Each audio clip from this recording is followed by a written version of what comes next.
لو عندك دقيقة زيادة تعالوا نسمع مشروع محترم. أنا تامر راجع عبد الحميد، تانية هندسة القاهرة ميكانيكا. أنا كنت عايز أعمل مهبط طيارات، بس بماجنتيك فيلد، يعني مجال كهربي بيولد مجال مغناطيسي. عن طريقه الطيارة ممكن تهبط وتخلع. دي الفكرة ببساطة. ليه أنا فكرت في كده؟ عشان الطيارات بتستهلك ارقام كبيره جدا في الهبوط والتيك اوف بتاعها بسبب العجل وهو بينزل الطياره هي بتهبط بتفقد كتير قوي من العجل في الاحتكاك على الران واي.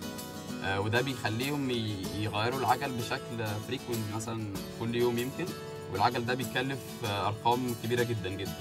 فبده ممكن نوفر حاجات كتير قوي، فلوس، وكمان يعني حاجه سيف اكتر واهدى في اللاندنج، مش هتعمل الهبده اللي احنا بنستفيدها دي.